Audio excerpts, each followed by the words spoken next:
New guidance for frontline NHS workers. They're told to reuse special protective equipment in extreme circumstances. Some hospitals say they're about to run out of special gowns used to treat coronavirus patients. That's according to NHS leaders in England. The football world continues to pay tribute to Norman Hunter, the Leeds United legend who died yesterday after being diagnosed with coronavirus. Capt Tom has already raised more than £21 million for the NHS with the sponsored walk. Of course, you will have seen that this week. He is not done yet. Sponsored walk, 100 laps of his garden he wanted to complete before his 100th birthday. He's going even further. He's now releasing a charity single.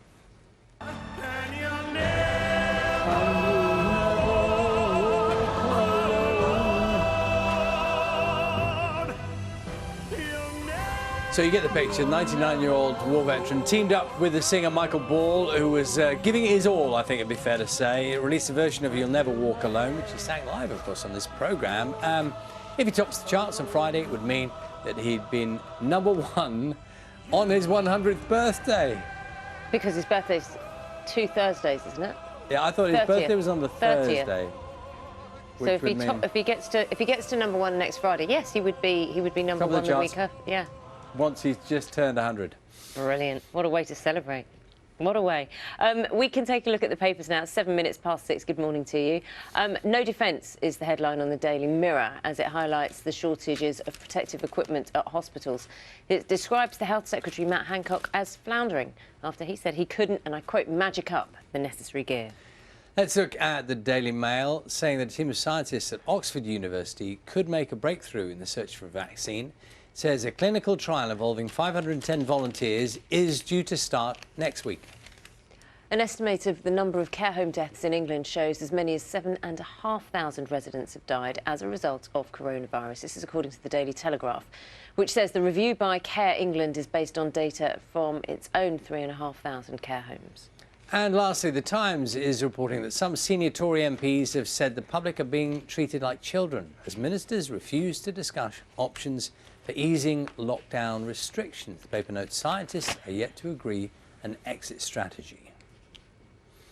The outbreak is expected to have a significant impact on the UK economy, and new research has found this year's university graduates could spend years in lower-paid non-graduate jobs as a result.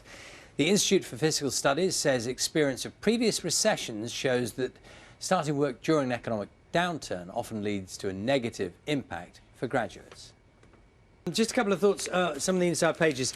Do you know, a lot of people, in the absence of a normal kind of calendar of things you've got to do, people like a moment, don't they? Just why Thursdays have become such a, the clap for carers thing. This one is a lovely picture. Martin Clues exquisitely holding his cup of tea there, a cup of tea and saucer, with all his dogs around. The reason is on Tuesday, National Tea Day is helping raise funds for the Guide Dogs charity.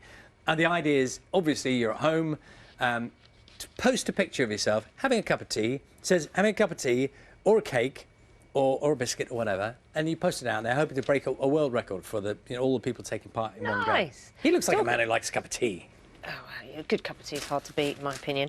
It's interesting you're talking about dogs. The Times weekend section has a talking about the dog on my OMG, he's so cute. Talking about how the world feels a bit more of a hopeful place with a dog by their side. So they've got writers describing how their canine companions are helping them get through tough times. Let's read.